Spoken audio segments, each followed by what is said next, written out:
ऐसे कई घटनाओं में हमको दिखाई दिए हैं, ऐसा देखा है, वो निर्भय होकर, कोई भय नहीं लगा, ऐसा देखा। जैसे एक बार 3 बजे हम शौच के लिए कमंडल उठाया, तो जंगल में जाना होता था, कोई शौचालय की ऐसा, वो तो अभी कुछ वर्षों से शौचालय का ऐसी व्यवस्थाएं बनी, नहीं तो ग्रामीण आदि देशों में कहीं शौचालय पूरे नगर में नहीं होती थी, वो तो अभी व्यवस्थाएं हुई। तो कमंडल लेकर शौच के लिए निकले तो देखा कि गांव के बाहर एक नववधु लोटा लिए शौच के लिए जा रही, तो हम खड़े हो गए। ये जिस दिशा को जाओ उससे विपरीत दिशा में हमसे वो खड़ी हो गई।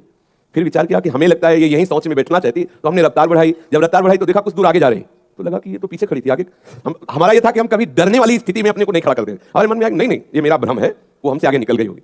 जब वो आगे गई तो हम पीछे मुड़े तो देखा हमारे दूसरे रास्ते में खड़ी। अब हमें पक्का विश्वास हो गया कि ये कोई स्त्री नहीं है, कोई पतित आत्मा है जो इस रूप में है। जोर से भगवान नाम उच्चारण खत्म किया, ना कोई भय और ना वो हमें दोबारा दिखाई दी। एक बार ऐसा हुआ कि सैमसी में जहाँ गुरु आश्रम है तो एक खंडेर था, और हमें खंडेर बहुत प्रिय है शुरू से।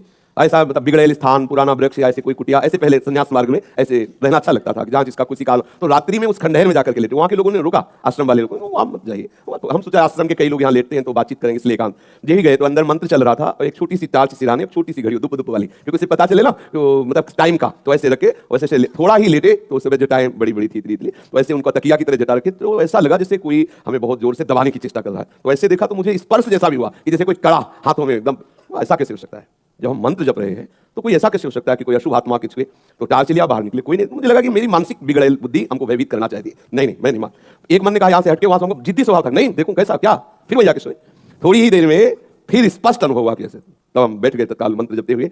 फिर हमको आप यहाँ ठीक नहीं है, क्योंकि बार बार विक्षेप डालेगा। मंदिर में गए, लोगों का बोले आप जानते हैं कि वहाँ है, आप क्यों गए ऐसा? तो हमने जीवन में देखा है कि अगर कहीं ऐसी प्रेत आत्मा हो, वो आपको परेशान नहीं कर सकती। आपको जैसे गोकर्ण के सामने धुंधकारी प्रकट हुआ, कभी वो अग्नि बनता, कभी वो ये बनता, कभी भेड़ बनता, कभी सिंह, समझ गए अधोगति को प्राप्त। लेकिन कोई ऐसा नहीं कि उनका अनिष्ट करे और रो के कह रहा था कि मेरा उद्धार कर दो, मेरा कल्याण कर दो। तो ये प्रेत आत्माएं भगवत धामवासी, भगवान नाम जापक वैष्णवों के प्रति अपना कल्याण करने के लिए आती है। किसी को भी कभी घबराना नहीं चाहिए। यदि कभी ऐसी परिस्थिति हो तो उच्च स्वर से नाम कीर्तन करने लगना, विश्वास करना, तुम्हें छू नहीं सकता कोई। हम इसलिए सत्ता नहीं मानते। जैसे कभी कोई प्रश्न करता है, कह देते मेरे भगवान ही भूत रूप में आए। ये एक स्थिति है, एक भावना की स्थिति जो सत्य भावना है, वासुदेवास्वरम थी, तो सब प्रभु ही है और सच्ची बात सब प्रभु ही है। लेकिन ये जो अगर हम उस स्थिति को नहीं पहुंचे तो पक्का समझ लो कि अगर प्रेत योनि का कोई भी जीव तुम्हारे सामने आता है और तुम भगवान नाम जप कर रहे हो तो तुम्हें कभी परास्त नहीं कर सकता।